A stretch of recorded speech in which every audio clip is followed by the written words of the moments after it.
दोस्तों आए दिन कांग्रेस और आरएसएस को लेकर जो बयानबाजी है वो काफी सुर्खियों में रहा है। आरएसएस पर कांग्रेस सीधे तौर पर बोलती रही है और कांग्रेस के बयान का मतलब भी ये है कि आरएसएस ने ऐसा उटपटांग बयान दिया। लेकिन अब जो विवाद है वो आरएसएस के जो नेता हैं दत्तात्रेय होसबोले, उन्होंने संविधान से धर्मनिरपेक्ष और समाजवादी जो शब्द है उसको हटाने को लेकर बयान दिया है और इसको लेकर कांग्रेस ने बवाल काट दिया। देश में सियासी बवाल मच गया है। इधर देखें तो लोकसभा के नेता प्रतिपक्ष हैं राहुल गांधी, कांग्रेस विपक्ष के जितने नेता हैं उन्होंने बीजेपी पर और आरएसएस पर सीधे तौर पर हमला भी बोला।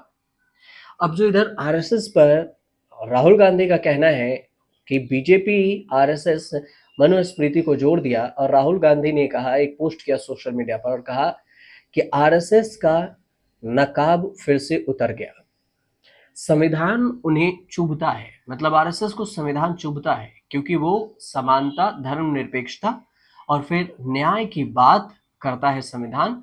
और बीजेपी आरएसएस को संविधान नहीं बल्कि मनुस्मृति चाहिए और ये बहुजनों, गरीबों से उनके हथियार छीनने और उन्हें दोबारा गुलाम बनाना चाहते हैं। सपने देखना बंद कर देना चाहिए था आरएसएस को। ये राहुल गांधी का जो लंबा चौड़ा पोस्ट है उसमें राहुल गांधी ये भी कहते हैं कि संविधान जैसा ताकतवर हथियार उनसे छीनना इसका असली एजेंडा हो गया है।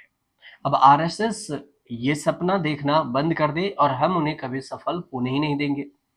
हर देशभक्त भारतीय आखिरी दम तक संविधान की रक्षा करेगा। इसके अलावा देखें तो समाजवादी धर्मनिरपेक्ष को लेकर दत्तात्रेय होसबोले का जो बयान है उसे भी समझना जरूरी है। आरएसएस के नेता हैं दत्तात्रेय होसबोले, उन्होंने 27 जून को बयान दिया, कहा कि समाज धर्मनिरपेक्ष शब्द को इमरजेंसी के दौरान संविधान की प्रस्तावना में शामिल किया गया। बाबा साहब आम्बेडकर ने जो संविधान बनाया उसकी प्रस्तावना में ये शब्द कभी नहीं था। आपातकाल के दौरान जब मौलिक अधिकार निलंबित कर दिए गए थे तो संसद काम नहीं कर पा रही थी, तो न्यायपालिका पंगु हो गई थी, लाचार हो गई थी, तो ये शब्द को उसने जोड़ दिया। ये होसबोले का बयान है। दत्तात्रेय होसबोले ने यह भी कहा कि इस मुद्दे के बाद चर्चा हुई लेकिन प्रस्तावना में उन्हें हटाने की कोशिश नहीं की गई। इन शब्दों को प्रस्तावना में रहना चाहिए या नहीं रहना चाहिए इस पर विचार किया जाना चाहिए था।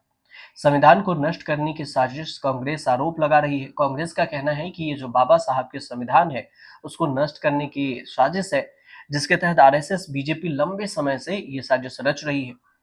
उन्होंने ये भी कहा कि जब संविधान लागू हुआ था तब आरएसएस ने इसका विरोध किया था, इसकी प्रतिक्रिया प्रतियां जलाई थी।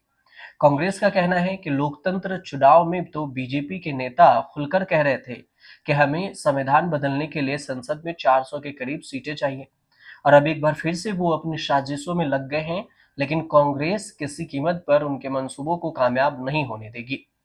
तो दोनों के बीच में देखें तो आरएसएस और फिर कांग्रेस, इन दोनों के बीच में बवाल है, विवाद है बयान को लेकर। और ये लोकसभा चुनाव के दौरान भी ये बवाल बयान देखने को मिला था, जिसमें कांग्रेस की तरफ से आरोप लगाया गया था कि बीजेपी आरएसएस संविधान को बदलने में लगी है। अगर लोकसभा में 400 सीटें आती है बीजेपी को तो फिर संविधान बदल दिया जाएगा। हालांकि बीजेपी के इतने सीट तो नहीं आए, लेकिन बहुमत से पीछे बीजेपी रही और अपने सहयोगी जो दो दल है एनडीए में, जो नीतीश कुमार के जेडीयू और टीडीपी चंद्रबाबू नायडू जो है, इन दोनों की सहायता से बीजेपी सरकार में तीसरी बार भी आने में सफल रही। तो कुल मिलाकर ये कहानी थी आरएसएस और कांग्रेस को लेकर। आपको सही लगे तो हमारे चैनल से जुड़िए, सब्सक्राइब कीजिए, शेयर कीजिए, कमेंट जरूर कीजिए।